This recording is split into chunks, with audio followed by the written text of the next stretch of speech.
어떠세요? 예. 오늘 예배에 이렇게 늦게 오신 분들은 제 꽃다발을 못 받았지요. 꽃다발을 한 번 더 여러분들한테 드리겠습니다. 여러분, 어버이날입니다.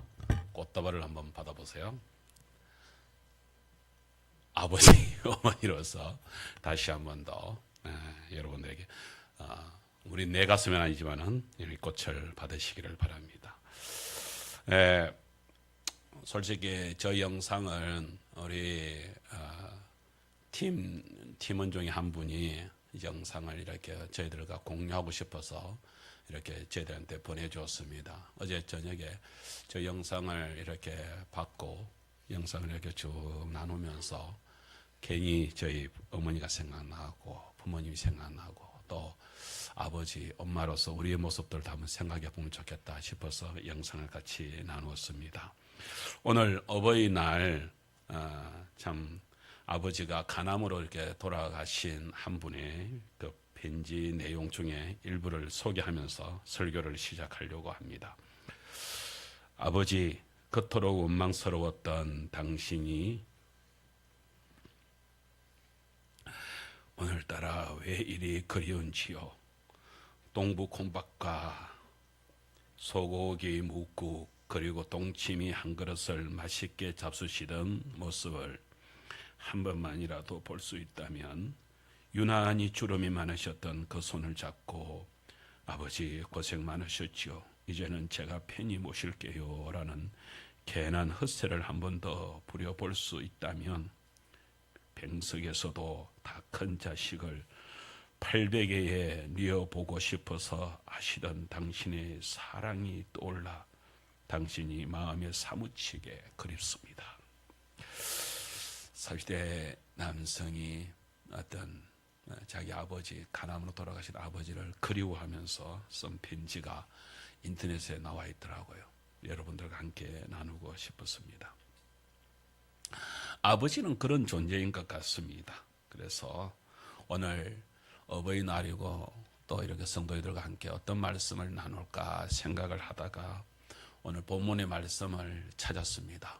성도 여러분, 우리가 건강을 찾으려면, 건강을 이렇게 건강하게 지키려면 다른 무엇보다도 밥을 잘 드셔야 돼요. 밥을 잘 드시는데 오늘 우리 민재 할아버지가 이렇게 안 오시는데 민재 할아버지 이렇게 하면서 제가 할아버지한테 몇 번이나 이렇게 건면을 하는데 할아버지는 이렇게 꼭꼭 씹고 막 이렇게 잘 안 돼서 그러신지 그냥 막 국물에 말아가지고서 호록 이렇게 드시더라고요. 저는 이제 뭐 3분의 1도 안 먹었는데 할아버지는 벌써 숟가락을 놓는 그런 모습을 보면서 어르신 건강하려면 꼭꼭 씹으셔야 됩니다. 내가 그런 얘기를 해줍니다. 성도 여러분, 여러 나이가 들수록 더 밥은 천천히 드셔도 돼요. 그러니까 꼭꼭 씹어서 그렇게 해가지고서 그렇게 우리한테 삼켜줘야 그게 건강을 지켜낸다고 그럽니다. 여러분, 그게 건강이 꼭꼭 씹을수록 우리 몸에 영양이 더 깊이 들어가듯이 하나님의 말씀이 그렇습니다. 예배 시간에 와가지고서 또 우리 성도님들 성경을 이렇게 읽다 보면 특별히 사복음서 예수님의 그 말씀을 읽다 보면은 근데 같은 내용, 이 내용이 저 내용 같고 저 내용이 이 내용 같은데 뭐 이렇게 반복적으로 해가지고서 마태, 마가, 누가, 요한복 뭐 이렇게 장황하게 이렇게 설명을 해놨나 이렇게 싶을 때가 있습니다. 구약 성경도 마찬가지다. 성경을 창세기부터 이렇게 성경을 읽어 나가게 되면 성경의 말씀들이 그렇게 정확한 말씀들이 있는데 그 말씀들이 읽다 보면은 뭐 같은 하나님 이야기인데 뭐 이렇게 복잡하게 이렇게 되어 있나 이렇게 싶을 때가 있거든요. 그런데 그걸 그렇게 그렇게 근성근성 그렇게 이야기를 들으며 모두가 다 그렇습니다. 그런데 그 근성근성 되는 말씀들이 오늘 음식을 씹듯이 꼭 씹듯이 하나님의 말씀도 우리 속에서 그 한번 이게 왜 이렇지? 이게 뭐지? 이러면서 꼭꼭 이렇게 다지고 씹다 보면 거기에 새로운 말씀이, 새로운 은혜가, 새로운 능력이. 그래서 성경에서는 그렇게 얘기를 합니다. 하나님의 말씀이 어떻다고요? 운동력이 있다고요. 다시 말하자면 밥이 꼭꼭 씹혀진 그렇게 해가지고서 우리 속에서 침과 함께 그렇게 다져진 그 밥이 우리 속으로 들어가게 되면요, 우리 속에서 그것이 온몸으로 퍼져서 힘을, 우리에게 권력을 주고 힘을 주는 것처럼 하나님의 말씀이 그렇게 아무것도 아닌 그냥 막 내용일 것 같고 그냥 이야기 끓인 것 같은데, 그것이 우리 속에 이렇게 말씀이 확 자양분이 돼 가지고서 그렇게 말씀이 이렇게 꼭꼭 씹어져 가지고서 우리 영혼 속에 들어오게 되면 그 말씀이 뭐보다 운동력이 있어서 운동을 하기 시작한다고요. 그래서 우리의 힘이 우리 속에서 심령을 살려내고요, 병든 몸을 갖다가 고쳐내고요. 할렐루야. 그런 역사가 있습니다. 그래서 오늘 말씀을 언뜻 들으면 그냥 막 아이고 다윗이 아들 죽었다고 우는구나 이렇게 들리는 말씀이, 그것을 꼭꼭 씹기 시작을 하면은 그게 놀라운 하나님의 능력의 말씀이 우리와 함께 할 줄 믿습니다. 그래서 오늘 본문의 말씀을 다시 한 번 더 우리가 들어가면서, 우리가 아버지는 누구냐? 이거 있잖아요. 오늘 제목이 내 이름은 아버지입니다. 저 아버지를 얘기할 때 단순하게 아버지만을 얘기하는 것이 아니라, 다윗이 물론 아버지이긴 하지만 우리는 부모잖아요. 어머니로서도 아버지로서도 똑같이 그 말씀을 같이 나눌 수 있으면 좋겠습니다. 자, 그래서 우리가 아버지를 생각할 때 부모라고 이렇게 생각을 하면서 같이 나누었으면 좋겠습니다. 첫 번째, 아버지는, 우리 한번 따라할까요? 아버지는 사랑입니다. 예, 아버지는 사랑입니다. 오늘 참 우리가 이 배경 말씀을 좀 나누면서 우리가 말씀으로 들어가야 되는데, 여기 보면은 젊은 압살롬은 잘 있느냐, 다윗이 지금 이렇게 얘기하는 이 이야기가 무슨 얘기냐 했을 때, 참 우리가 다윗 이야기는 많이 들었지 않습니까? 다윗이 그 목동으로 있으면서 그 정말로 뭐 제대로 알려지지 않은 집안에 그렇게 해가지고서 있었던 사람이 어찌 하다가 뭐까지 됐어요? 왕이 됐어요. 왕이 돼서 이제 그렇게 고생하다가 왕이 됐으니까, 왕이 됐으면은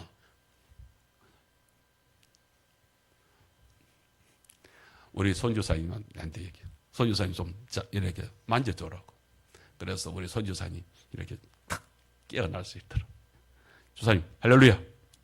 예, 우리 같이 힘을 내서 말씀을 같이 나눌 수 있으면 좋겠다 싶습니다. 그래서 다윗이 그렇게 왕이 돼가지고서 이제 좀 편안했더니, 왕 자리는요 언제나 위험한 자리가 왕 자리입니다. 그렇죠? 그래서 심지어 자식들마저도 이 왕의 자리를 탐을 내는 것입니다.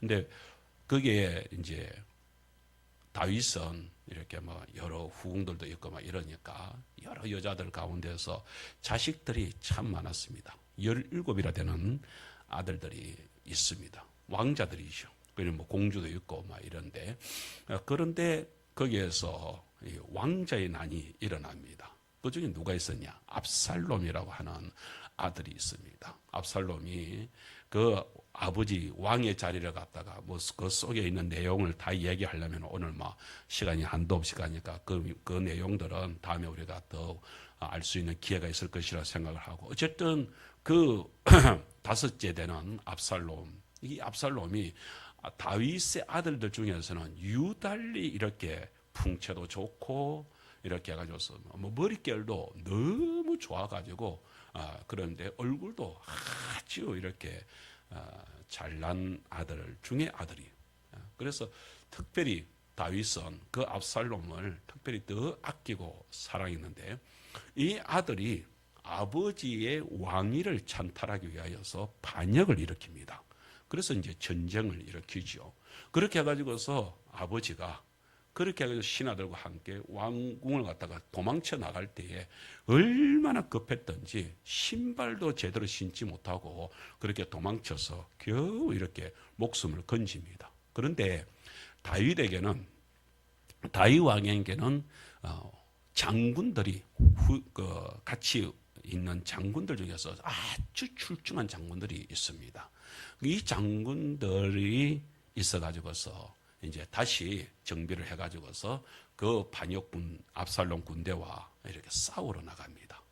그 싸우러 나가는 모습들을 저희들한테 보여줍니다. 그때 보게 되면은 사무엘하 18장 1절 2절 말씀인데 거기에 장군들이 세 장군들이 나오게 되는데요. 그 장군들의 모습을 보게 되면 2절에 보면은 다윗이 그의 백성을 내보낼새 3분의 1은 요압의 희야 요압 장군이 있었고요. 그 다음에 3분의 1은 수르의 아들 요압의 동생 아비새라는 장군이 있었고, 그리고 또 한 사람은 또 가드 사람 이때 장군이 있었습니다. 이 세 장군들이 아주 출중합니다. 그래서 다윗을 중심으로 그 중에서도 가장 탁월한 사람은 요압 장군이죠. 그렇게 해가지고서 호위를 하기 때문에 아마 이 전쟁에 나가게 되면 분명히 그 전쟁을 이길 수 있는 전쟁이 될 것입니다. 이 전쟁으로 내보내면서 일어난 사건이 그러면서 이제 전쟁을 거기서 행하고 거기서 이제 그 내용을 갖다가 이제 거기서 전쟁이 일어난 일에 대하여서 이제 전령이 와가지고서 왕한테 이제 알려주는 이야기를 들을 때에 그때의 다윗은 왕이잖아요. 그러면은 야 전쟁 이겼냐 졌냐 이거부터 먼저 물어야 되잖아요. 근데 전쟁 이겼냐 졌냐를 묻기 전에 전령한테 먼저 묻는 말이 아까 본문에 나오는 대로 뭐라고요? 내 아들 압살롬은 잘 있느냐? 그야말로 살았냐? 내 아들 살았냐? 이 얘기를 먼저 묻는다 그것입니다. 그 내용이 오늘 본문이 돼. 그 내용을 중심으로 해서 오늘 여기에 있는 아버지의 마음, 아버지가 어떤 아버지냐 하는 것들을 같이 나눌 수 있으면 좋겠다 이것입니다. 첫 번째 우리가 생각을 합니다. 아버지는 사랑인데요. 그 사랑의 아버지의 어떤 모습의 사랑이 있느냐. 첫 번째, 어떤 잘못을 저질렀던 그 아들은 내 아들이다. 내 아들이다. 사무엘하 18장 33절 말씀 우리 한번 읽겠습니다. 시작. 왕의 마음이 심히 아파 문 위층으로 올라가서 우니라. 그가 올라갈 때에 말하기를 내 아들 압살롬아 내 아들 압살롬아 차라리 내가 너를 대신하여 죽었다면 압살롬 내 아들아 하였더라. 저기 보게 되면 여기 곳곳에 여기 올라가면서 우면서 이렇게 외치고 있는데 내 아들 압살롬 내 아들 압살롬 또 내가 죽을 때 내 아들아 막 아들이 죽었다는 그 소식 때문에 고통스러워서 견디지를 못하는. 여러분 좀 그렇지 않습니까? 어떤 면에서는 우리가 아버지를 죽이려고 했던 원수와도 같았던 그 아들인데 그 아들이 이렇게 제압당했다. 이제 그렇게 해서 왕위를 지킬 수 있었다. 이제 목숨을 건졌다. 그런 거에 대하여서 생각하는 것이 아니라 아버지는 아들이 죽었다는 그것 때문에 지금 당신이 살아있다는 것에 대하여서 조금 더 기쁘지가 않는 거예요. 이게 아버지입니다. 여러분 그런 말이 있잖아요. 애간장이 녹는다는 말이 있잖아요. 애간장이 녹는다는 게 뭐 말입니까? 창자가 녹고 간이 녹아내린다는 게 애간장이 녹는다는 거예요. 왜요? 너무 고통스러우니까 애간장이 녹아내리는 그런 모습이 있습니다. 아버지를 바라보면서 아버지가 돼가지고서 아들이 죽었다는 소식을 들을 때에 이 다윗은 애간장이 녹아내리는 것입니다. 그러니까 여기 뭐 우리가 숫자를 세보면 저기 뭐 내 아들 압살롬 이러면서 5번 그 5번을 했던 이게 중요한 것이 아니라 그렇게 속에 문드러질 정도로 아버지가 아들을 찾고 있는 모습을 보여주는 것이지요. 우리 교회에도 아들을 먼저 이렇게 보낸 분들이 계시잖아요. 우리 정건사님도 그렇고 또 우리 성도님들 중에서도 그런 분들이 계시잖아요. 근데 제가 전에 벌교에 있을 때에 그 어린 아들을 그 딸을 갖다가 이렇게 먼저 이렇게 죽게 된 조금 키웠는데 애가 병이 들어가지고서 그렇게 해서 어렸을 때 이렇게 먼저 죽게 된 그 아이였습니다. 그런데 그 아버지가 저랑 이렇게 이야기를 하면서 그 아이가 아마 4월, 5월 일때쯤 이렇게 죽었던 것 같습니다. 그런 얘기를 합니다. 목사님, 아이가 죽은 지 벌써 30년이 돼 간대요. 그때, 그러니까 뭐 제가 그때 벌교에 있었을 때니까 벌써 지금 뭐 그 어르신은 이미 뭐 늘 연세가 많이 됐으니까 그때 얘기, 지금으로 치면 이제 한 50년 됐겠죠. 그렇게 해가지고서 그때 이제 30년이 넘어가는데도 그 아이가 죽은 그 달이 되면은 견디지를 못하겠다는 거예요. 술을 안 마시고는 견디지를 못하겠다는 거예요. 근데 그 집에 그 분에게는 지금도 아들도 있고 딸도 있었거든요. 그런데 뭐 아들도 있고 딸도 있는데 뭐 그렇게 제가 그 얘기를 하니까 저를 갖다가 탁 쳐다보는 거예요. 그러면서 목사님 죽은 자식 없지요. 저한테 그러는 거예요. 저는 뭐 아직 경험이 없지요. 그러니 목사님은 그렇게 말을 합니다. 그렇게 말합니다. 그러면서 당신 얘기를 하는 거예요. 목사님, 그 서너 살 됐을 때 그 아장아장 걸으면서 자기한테 이렇게 아빠한테 이렇게 막 달려 떨고 그러면서 이뻐하고 재롱 부렸던 지금도 생생하게 그게 기억이 나면서 특별히 그 죽은 달 그 달이 되면은 그냥 막 속이 그냥 막 확 일어나. 그 얘기를 합니다. 목사님, 지금도 우리 아는 3살짜리 우리 아는 제 가슴 속에서 풀쩍풀쩍 뛰고 있습니다. 그러면서 눈물을 흘리시더라고요. 그게 저는 그 이야기를 들으면서 다윗이 그죠? 그 압살롬을 생각을 하게 될 때 이쁜 압살롬, 그 잘생긴 내 아들, 그 이쁜 내 아들, 그것밖에 생각 안 나는 거. 그 아가 얼마 전에 나를 갖다가 쳐 죽이려고 왕궁에 쳐들어왔다. 그런 생각이 나는 것이 아니고 그렇지 내 아들이 죽었다. 그것만 생각나면서 그래서 아무리 죄를 지어도 아무리 잘못을 해도 내 아들은 내 자식입니다. 자식을 둔 아버지는 아들을 그렇게 나무랄 수가 없는 것입니다. 아들은요, 어떤 아들입니까? 다윗에게서 아들은 자기에게 있는 어떤 유익보다도 먼저 아들이 먼저입니다. 32절에 젊은 압살롬은 잘 있느냐 하고 묻잖아요. 이 젊은 압살롬은 잘 있느냐? 우리 성경은 좀 다윗의 마음을 잘 이렇게 헤아리지를 못한 것 같아요. 젊은 압살롬은 잘 있는. 물론 그 원어에도 이렇게 젊은 압살롬이라고 그렇게 그냥 소년 압살롬 뭐 이렇게 아이 압살롬 뭐 이렇게 되어 있습니다. 그러니까 내 아들, 내 아이 압살롬 이렇게 얘기를 해도 됩니다. 그런데 이 말씀을 갖다 이렇게 보게 될 때에 우리가 사무엘이 아니고 그 사무엘하 18장 5절에 보게 되면은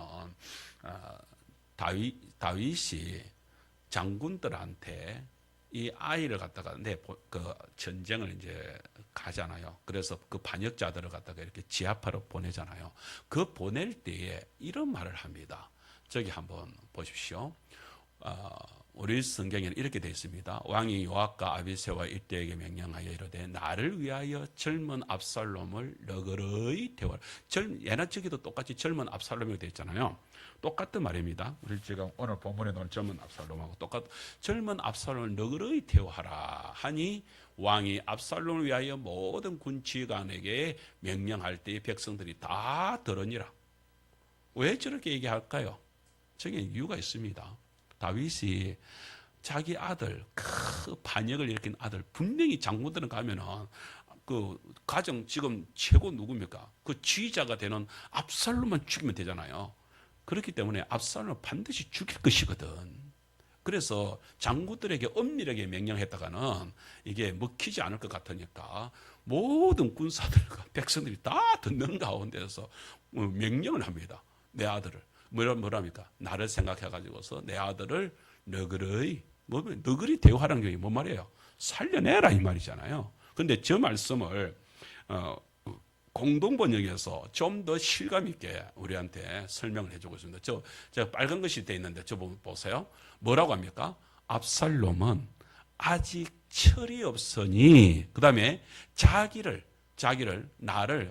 보아서라도 너무 심하게 다루지는 말라고 당부하였다. 이렇게 설명을 하고 있습니다. 다시 말하자면 다윗이 이러는 거예요. 야, 나를 봤어.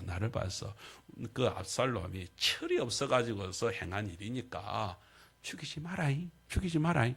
이렇게 얘기를 했다는 거예요. 저게 아버지입니다. 아니, 나를 죽이려고 했잖아요. 나를 죽이려고 했잖아요. 그런데 그 죽이려고 했던 그 아들을 갖다가 뭐라고 한다고요?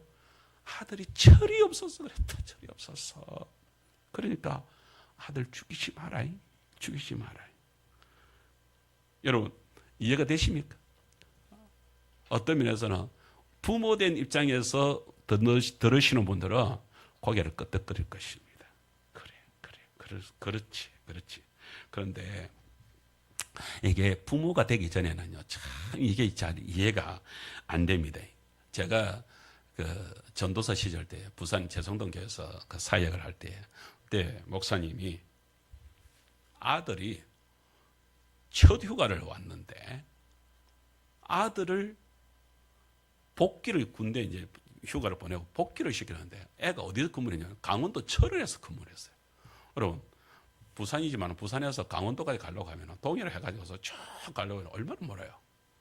그것도 하루 만에 그래서 아들을 갖다 그렇게 해서 미리 데리고 올라가가지고서 1박 2일로 해가지고서 아들을 갖다가 그 강원도처럼 부대까지 넣어주고 돌아오겠다는 거예요. 그때 저한테는 아직까지 아이가 없었거든요. 그때 저희 교회 그 사역하고 있는 전도사님들이 두 분이 더 있어서 총각 전도사님이 두 분이 더 있어서 저랑 셋이죠. 셋이서 같이 모여서 식사를 하면서 그랬습니다. 우리도 다 군대를 갔다 왔잖아요. 그 이해가 안 되는 거야. 아니 다 큰 애 군대에 이렇게 복귀를 하는데 거기 그 강원도가 어딘데 강원도까지 그렇게 알을 갖다가 그 발해를 주러 가냐 이랬단 말이에요. 그러면서 자식 사랑 저렇게 하면 안 된다면서 우리가 막 그렇게 했거든요.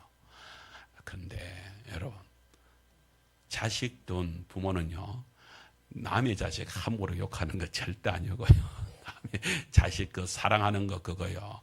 아이고 그게 아니라 그렇게 하면 안 돼. 절대 그렇게 말하면 안 되겠더라고요. 제가 저희 아들이 이제 제 큰 아들이 이제 해군이 돼가지고 하필이면 그 강원도에 근무가 들어갔어요. 그런데 이제 부대에서 그렇게 행사가 있다고 부모 가족들을 초청을 하는 거예요. 그때 저희 부부가 그때 우리 예인이도 같이 갔었나? 같이 해가지고서 그렇게 해가지고서 차로 해가지고서 강원도까지 올라가고 있는 나를 보면서 우리 집사람한테 그랬다가 여보 우리 재성동교회 생각나나? 그때 목사님 그때 우리 강원도까지 간다고 우리가 막 그때 자식 그렇게 사랑하면 안 된다고 막 그랬는데 제가 뭐예요? 아유 멀다 소리 안 하고 아들이 오라 한다고 해서 강원도까지 차를 몰고 지금 가고 있는 나를 보게 되더란 말이죠. 그게 부모죠. 그게 아버지고 그게 어머니인 것 같습니다. 우리는 다 그런 거 아닙니까? 여러분 성경에 그 탕자 비유가 나오지 않습니까? 아니 아버지가 살아있는데 아들이 그 둘째 아들이 아버지 유산 나한테 줄 유산 미리 주세요. 이러면서 아버지 유산을 갖다가 그 형한테 줄 걸 갖다가 그렇게 뚝 떼가지고서 그 판을 가지고서 집을 나갑니다. 아버지로서는 얼마나 마음이 상하겠습니까? 아무리 생각을 해보세요. 지금 재산이 많다고 해서 아버지 유산을 달라고 하는 건 뭔 말이에요? 원래는 유산은 언제 줍니까? 원래는 아버지가 돌아가실 때, 옛날에 돌아가실 때에, 그러면서 마지막에 이렇게 큰 아들에게 이렇게, 작은 아들은 이렇게 하면서 이제 유산을 나눠주고 그 유언으로 이렇게 분배하거라. 이렇게 하고 나서 이제 아버지는 돌아가시잖아요. 그리고 나서 아버지가 돌아가셨을 때에 그 유언대로 자식들이 재산을 나누고 이게 정상이잖아요. 그런데 세상에 아버지가 살아 계시는데 그것도 살아 계신 아버지 앞에 유산을, 내 유산, 내 받을 유산 내놔라. 정말 어떤 면에서는 우리가 정말 강단에서 욕은 못하겠고 정말 이 나쁜 놈이죠. 불효막심한 놈이 이럴 때에 쓰는 말인 것 같습니다. 그렇게 한다고요. 그런데 아버지는 그런 아들을 하나 탓하지 않고 유산을 그대로 준다고요. 그런데 이 아들이 밖에 나가가지고서 참 허랑방탕하게 그것을 재산을 다 날려버리죠. 그리고 나서 아버지에게로 돌아옵니다. 그런데 그 집에는 첫 번째 형이 있었거든요. 그 둘째의 그 형이 맏아들 형은 아버지한테서 온전히 또 아버지를, 이 아는 또 작은 아들 동생처럼 그렇게 아버지한테 함부로 또 못하는 거예요. 그렇게 해서 아버지 밑에서 그냥 뭐 종처럼 완전히 이렇게 섬기면서 열심히 일을 했습니다. 그런데 그렇게 열심히 일하면서 했는데 아버지가요, 왠지 모르게 집에서 송아지를 애지중지하면서 어린 송아지를 갖다가 그렇게 기르고 있는 거예요.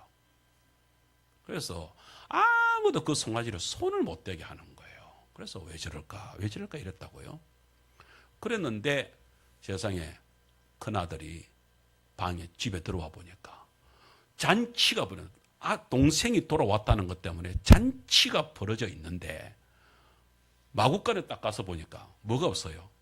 아버지가 그렇게 애지중지 키우던 그 살찐 송아지가 없는 거예요. 종단한테 물었습니다. 이 소 어디 갔나? 송아지 어디 갔나? 그러니까 오늘 어르신이 당신 동생이 이렇게 와갔다고 잔치를 벌였는데 그 살찐 송아지를 잡아서 이렇게 잔치를 하라고 해서 그 살찐 송아지를 잡았습니다. 이렇게 얘기를 하는 거죠. 아버지는 뭐예요? 아들이 언젠가는 돌아올 것이라고 생각을 하고 그 살찐 송아지를 애지중지 기른 거예요. 그리고 아들이 돌아왔을 때 그 살찐 송아지를 갖다가 잡은 거예요. 그 형이 미쳐버릴 정도로 머리가 그냥 막 하얘지는 거죠. 아니 아버지가 지금 뭐야 치매가 걸렸나? 아니 그 송아지를 갖다가 세상에 그 송아지를 그것도 재산을 다 잃어버리고 모든 것이 탕진된 그 동생을 위해서 그 송아지를 잡아 이렇게 되는 것이죠. 그래서 큰아들이 화가 나가지고 아버지한테 이렇게 따집니다. 그 성경 아들 따지는 그 말씀을 한번 우리 볼까요? 누가복음 15장 29절 30절인데요. 시작. 아버지께 대답하여 이르되 내가 여러 해 아버지를 섬겨 명을 어김이었거늘 내게는 염소 새끼라도 주어 나와 내 벗으로 즐기게 하신 일이 없더니 아버지의 살림을 장녀들과 함께 삼켜버린 이 아들이 돌아오매 이를 위하여 뭐예요? 살찐 송아지를 잡으셨나이다. 우리 성경에는 그냥 살찐 송아지를 잡으셨나이다 되어 있는데 그 원어에는 이렇게 되어 있습니다. 그 살찐 송아지. 다시 말하자면 아버지가 내가 뭔지 모르고 왜 그러는지를 몰랐었는데 그렇게 애지중지하면서 그렇게 길르더니 그 살찐 송아지를 세상에 여기서 잡았습니까? 이러고 있는 거예요. 그런데 아버지가 그렇게 말하는 아들의 소리를 듣고서 아버지가 하는 말을 한번 들어보시겠습니까? 32절입니다. 아버지가 이렇게 말합니다. 같이 읽습니다. 시작. 이 내 동생은 죽었다가 살아났으며 내가 잃었다가 얻었기로 우리가 즐거워하고 기뻐하는 것이 마땅하다. 재산 다 탕진하고 다 잃어버리고 거기다가 집에 돌아올 때에 돼지치기를 유대 사람들은 돼지를 갖다가 이렇게 좀 이렇게 동물로 안 좋아하거든요. 그런데 돼지치기를 해가지고 온 몸에서 돼지 똥냄새가 풍기는 그런 아들을 씻기고 반지를 끼우고 그렇게 해서 잔치를 베풀었대. 그것도 그 아끼던 귀한 송아지를 거기서 잡아가지고서 잔치를 베푸는 아버지가 그게 누구냐? 그게 아버지입니다. 다윗이 자기 아들이 지금 죽었다. 자기의 모든 왕위를 빼앗아갈 아들, 그 아들이 죽었으면 자기 왕위가 지켜졌으면 됐다 이래야 될 거 아니에요. 그런데 그 아들을 생각하면서 가슴이 찢어지는 애간장이 녹아내리는 슬픔 속에 빠지는 것이 그게 아버지인 것 같습니다. 여러분 6.25 때에 전쟁에 나가가지고서 생사를 몰랐던 아들, 그 아들이 전쟁이 끝나고 나서 부모님한테 구사일생을 나중에 보니까 포로로 잡혀가 있다가 거기서 어찌해가지고서 탈출을 해가지고서 부모님한테 찾아왔어요. 완전히 몸이 만신창이가 돼가지고서 어머니 앞에 왔습니다. 어머니가 그 아들을 끌어안으면서 뭐라고 합니까? 고맙다. 살아 돌아와서 고맙다. 여러분 가정의 달이고 어버이 주일이잖아요. 참 부모님한테 뭐가 제일 효도일까 하는 생각을 해보게 됩니다. 무엇보다도 부모로서는 자식이 살아서 돌아오는 것, 그냥 다른 어떤 선물보다도 선물 보따리를 보낸다, 가위를 보낸다 이런 것도 좋겠지만 부모는 안 그런 것 같아요. 부모는 그냥 어버이날이든 어찌든 집에 그냥 와서 얼굴 한번 보여주는 것, 그것을 가장 좋아하는 거 아닌가. 저희 어머니는 집에 가면은 요즘에는 몸이 좀 가누기가 힘드니까 그냥 방 안에서 이렇게 늘 이렇게 주무시고 있거나 누워 있거나 그러시더라고요. 찾아갈 때마다 그러는데 어제가 아니고 이번 8일 날 어버이날 혹시나 싶어서 그냥 어버이날 찾아갑시다. 이래서 이제 집사람하고 의논을 해서 어버이날 이렇게 아침에 이렇게 삼척보 시장에서 장을 좀 봐가지고 갔습니다. 당연히 방에 누워 계시겠지. 그렇게 했는데, 가니까 세상에 저희 대문간 그 바깥에 그 감나무가 이렇게 있습니다. 그 감나무 밑에, 그게 이제 그 밑에서 이렇게 나와가지고 그 유모차 비슷한 게 있잖아요. 우리 찬영이가 사준 거 있는, 그거에 의지해가지고서 그 대문간을 내다보면서 계속 있는 거예요. 처음에 어머니가 이제 저를 이제 몰라보고 그렇게 해서 멍하니, 엄마! 반가워가지고 환하게 웃으면서 왔나 하면서 막 그러는 거예요. 그래서 제가 어머니 이제 기도 묻고 이렇게 제대로 이제 말씀을 못 하시니까 그 속에 있는 말씀을 원체 안 하시는 분이니까 그런 얘기를 안 하는데 그 환한 미소를 보면서 딱 느끼는 게 그거더라고요. 어머니가 텔레비전 보면서 날짜를 알면서 오늘이 어버이날이라는 걸 아셨구나. 그래서 혹여나 누가 올까 해서 대문간에 나와서 그렇게 보고 계셨다. 그걸 제가 알겠더라고요. 갑자기 눈물이 활칵 쏟아지더라고요. 아이고, 내가 오늘 안 찾아갔으면 어쩔 뻔했나 그러 싶은 마음이 드는 거예요. 여러분, 부모는 어떤 부모입니까? 부모는 심지어 자기의 생명을 내어 주고라도 자식을 사랑하는 그 마음을 가진 분이 아버지라는 사실을 아십니까? 저기 빨간 글씨로 되어 있는 부분 보세요. 차라리 아들이 죽었다는 소리, 아들아. 차라리 내가 너를 대신하여 죽었다면, 이게 아버지입니다. 아들이 아무리 잘못해도 잘못됐다고 해가지고서 너 책망할 수가 없는 게 그게 아버지 같습니다. 우리 동화책 중에 아낌없이 주는 나무라는 책이 그 동화가 있습니다. 그 참 재미있게 얘기했는데 제가 그 아낌없이 주는 나무 그 동화를 갖다가 참 잘 기억을 하고 있는데 이번에 이 설교를 준비하면서 그걸 다시 내용을 이렇게 묵상을 하는데 아 그렇구나 이게 부모로구나 그런 생각을 하게 됩니다. 사과나무 그 동화에 거기 놓는 것은 사과나무입니다. 근데 그 사과나무가 그 정원에 한 그루가 이렇게 잘 컸어요. 근데 이 소년이 어렸을 때 그 사과나무에 올라타기도 하고 그러면서 사과 그 나무 밑에서 재미있게 놉니다.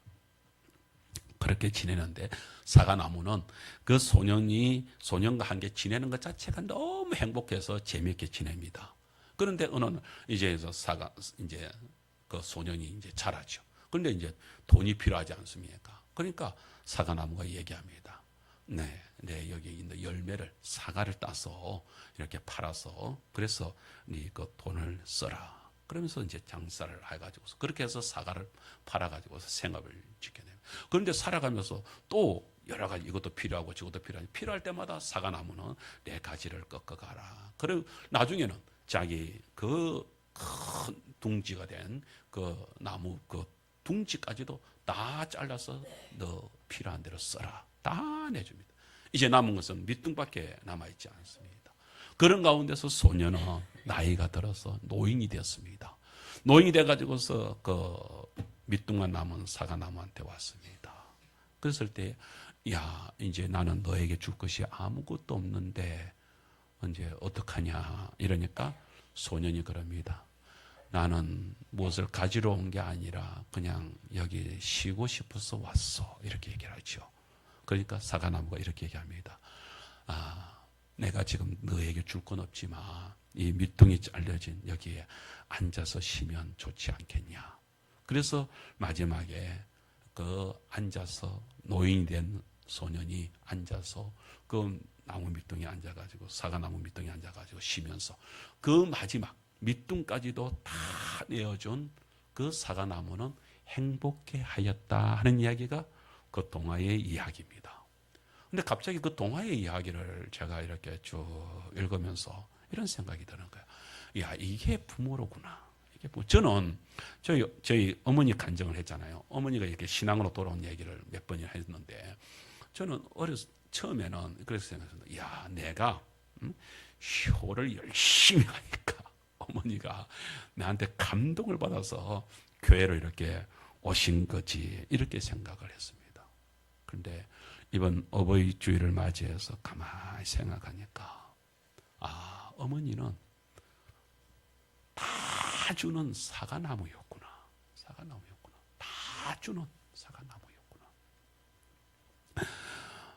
내가 어머니를 전도한 것이 아니고 어머니는 마지막에 당신이 죽는다 생각했을 때에 당신을 내주서라도 우리 아들을 살리고 싶어서 우리 아들 저 가슴에 몫이 박힌 못 저거 뽑아주지 않으면 우리 아들 죽을까 싶어서 어머니가 나를 살려주려고 교회를 오셨구나. 그게 깨달아지더라고요. 어머니는 마지막까지 당신의 목숨이 죽는다.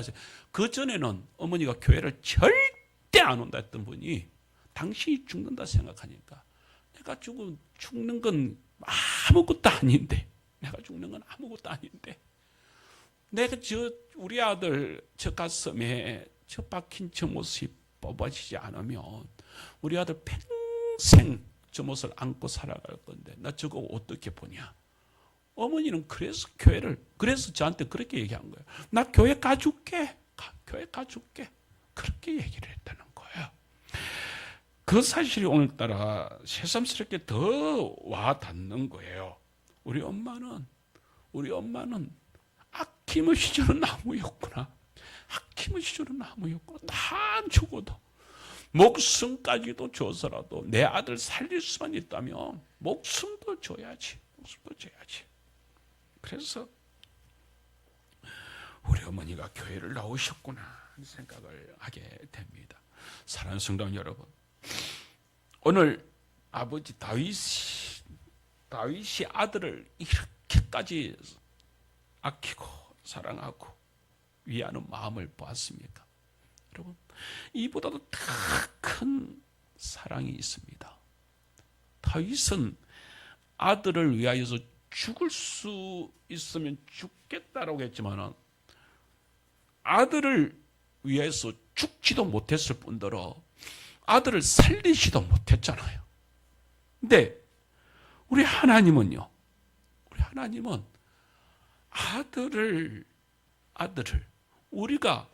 우리를 이 땅에 만드시고, 오늘 오후 예배 시간에 우리가 성경 공부를 하겠지만 하나님은 우리를 형상으로 만들었다고 그러잖아요. 여러분, 형상으로 만들었다는 얘기가 뭔 말인지 아세요? 여러분, 그거는 사과의 형상을 닮은 게 사과 그 모종입니다. 모든 것은요, 소의 형상을 닮아서 노는 것들은요, 다 송아지들입니다. 개의 형상을 닮아서 노면은요, 강아지들입니다. 닭의 형상을 닮아서 노는 것들은요, 뿅아리입니다. 우리는요, 하나님의 형상을 닮았다는 얘기는 하나님의 자식이란 얘기입니다. 하나님의 아들이 되었고 하나님의 딸이란 얘기를 하는 것입니다. 지금 내가 나의 형상대로 너를 만들었다는 얘기는, 우리가 하나님의 형상대로 지음을 받았다는 얘기는 우리는 하나님의 아들이요 하나님의 딸이란 얘기입니다. 하나님이, 그래서 우리는 하나님을 아버지라고 하는 것입니다. 하나님 아버지. 하나님 아버지는요, 우리가 죄를 지었다고 해서요 포기하지 않습니다.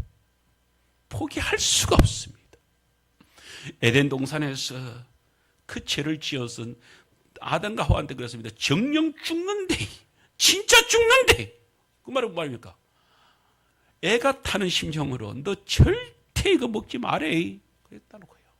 그런데 아담과 하와가 그것을 따먹습니다. 죽여야 됩니다. 근데 뭐예요? 하나님 아버지가 자식을 죽이지를 못합니다. 아담을 못 죽입니다. 하와를 못 죽입니다. 그래서 옆에 있는 짐승을 죽입니다. 그 짐승의 가죽을 벗깁니다. 그리고 옷을 만듭니다. 그래서 그 가죽의 옷을 아담한테 입히고 하와한테 입힙니다. 이게 아버지 사랑이라고요. 이게 아버지 사랑이에요. 하나님이 세상을 이처럼 사랑하사 독생자를 내어놓을 수밖에 없도록 사랑하신 분이 아버지의 사랑입니다. 여러분, 이런 지독한 사랑이 어디에 있습니까? 마가복음 5장에 보게 되면은 해당장 야이로가 나옵니다. 여러분, 해당장이면은 그 지역에 있어서 그야말로 그 시대는 종교 시대니까 그야말로 최고의 위치를 점하고 있는 그런 해당장 아닙니까?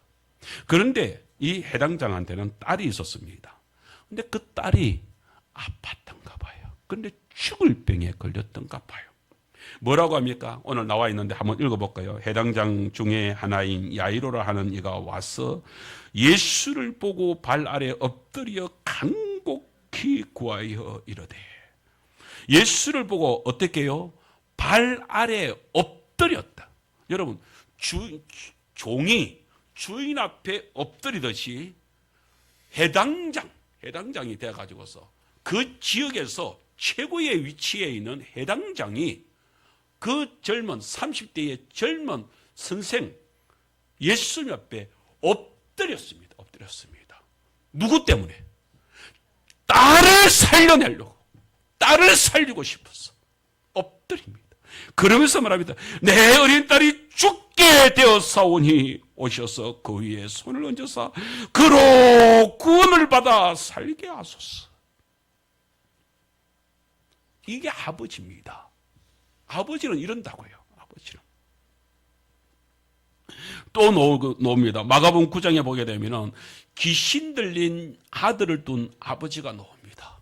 귀신 들려 아버지, 그 귀신 들려서 고통을 받는 아들을 보면서 얼마나 속이 타겠습니까? 그 아버지가 하는 말이 21절부터 24절에 나오게 되는데요.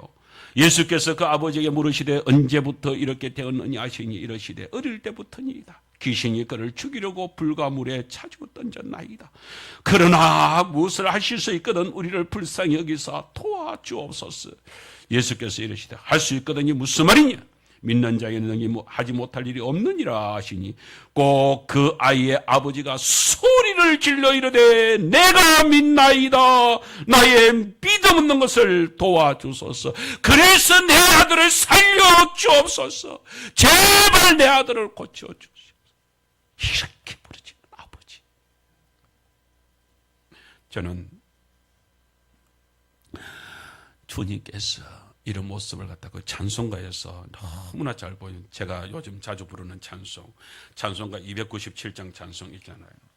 양 99마리는 찬송이, 우리가 양 99마리가 울 안에 있지만은 한 마리 양이 떨어져서 길 잃고 헤맬 때에 어떡합니까? 그 양을 산 높고 길은 험한데 목자를 멀리 떠났습니다. 목자를 멀리 떠난 그들이 2절에 보면요 이렇게 나옵니다. 그 99마리가 있다고 넉넉지 않습니까? 괜찮지 않습니까? 그러니까 그 한 마리 양은 버려도 되지 않습니까? 없다 셈치면 되지 않습니까? 그런데 아비 된 심령이 되면은 이게 안 되는 것입니다. 이게 안 되는 것입니다. 그 99마리가 있다고 하여서 그 한 마리를 포기할 수가 없는 게 이게 진짜 아비 된 심정의 목자입니다. 오늘 성도 여러분, 우리 성도님들 이렇게 예배를 드리고 있으니 됐습니까? 괜찮습니까? 아니요. 아버지, 하나님 아버지는 오늘 우리도 사랑하지만 계속 얘기하는 것입니다. 그 답을 볼까요? 그 99마리가 넉넉지 않습니까? 그 한 마리가 되지 않습니까? 그러는데 그럴 때에 목자가 하는 말, 아니다. 나는 그 한 마리를 내가 사랑한다. 그 한 마리를 사랑한다. 오늘 성도 여러분, 그 한 마리를 사랑할 수 있는 그 복된 아버지 심령, 어머니 심령이 되시기를 주님을 축복합니다. 정말로 그렇게 우리가 살아가게 될 때 오늘 말씀을 맺으려고 합니다.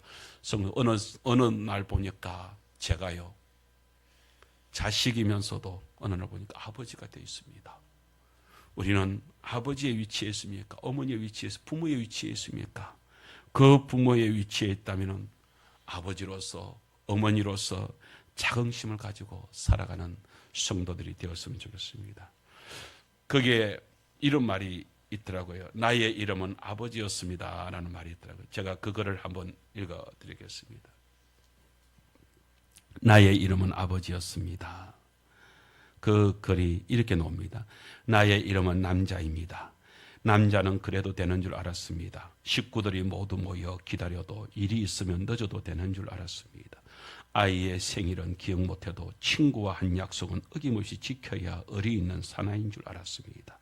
가정의 소소한 즐거움보다는 직장과 조직에서의 성공이 더 위대한 줄 알았습니다. 남자는 그래도 되는 줄 알았습니다. 그래야 진짜 남자인 줄 알았습니다. 그런데 이제 보니 나의 이름은 아버지였습니다. 자녀들이 애타게 기다리는 아버지였습니다. 머리 한번 쓰다듬어 주길, 다정한 말 한번 건네주길 바라는 아버지였습니다. 나의 이름은 남편이었습니다. 퇴근하면 곧장 돌아와 든든한 자리를 지켜주길 바라는 남편이었습니다. 아내가 정성 들여 만든 반찬을 함께 먹어주고 바깥에서 있었던 일을 소곤소곤 이야기하며 언제나 친구같이 있어주길 바라는 남편이었습니다. 나의 고운 아내가 세상에서 가장 소중히 생각하는 바로 그 남편이었습니다. 이런 글이 있습니다. 여러분, 네가 다른 무엇보다도 아버지였다, 어머니다. 이 사실 앞에서 우리는 이것이 얼마나 귀중하고 얼마나 소중한 것인가를 생각해야 됩니다. 우리 아이들, 우리가 3대로 나아가면서 복의 복으로 가자고 지난 우리가 5월 첫 주에 우리가 말씀을 드렸는데요. 정말로 우리가 그래야 됩니다. 우리 아들을 사랑하면요, 그 아들이 또 우리 아들을 또 사랑하겠지요. 그렇게 믿음으로 우리 하나님의 복으로 복된 역사가 일어나는 줄 믿습니다. 여러분, 아버지로서 어머니로서 그 자부심을 가지고 살아갈 뿐만 아니라 우리는 내가 이렇게 된 것은 부모님 때문이다. 아버지 때문이고 어머니로 인하여서 지금의 내가 있다는 사실 앞에서 부모님 은혜에 감사하는 우리 가족들이 되어야 될 줄 믿습니다. 오늘 우리 성도들과 함께 찬양이 오늘 영상 찬양 그게 아니었으면은 어머니의 마음 이 찬양을 좀 하고 싶었는데, 여러분 찬양을 제가 1절만 한번 불러보겠습니다. 우리 아시는 분들은 같이 한번 불러보세요. 나 실제 괴로움 다 잊으시고 길을 제 밤낮으로 애쓰는 마음, 진 자리 마른 자리 가라니시며 손발이 다닳도록 고생하시네. 하늘 아래 그 무엇이 높다리요. 어버이의 희생은 가히 없어라. 우리 그런 마음을 오늘 이 시간에는 아버지로서 어머니로서 살아가게 하옵소서. 부모님에게 감사로 살아가게 하옵소서. 오늘은 다른 모든 거 놔두고 우리 가족을 위하여서 우리 한번 기도하는 시간을 가지겠습니다. 우리 짧게 우리 주여 한번 부르고 우리 가족을 위해서 한 1, 2분간 주님 앞에 기도하겠습니다. 같이 기도합니다. 주여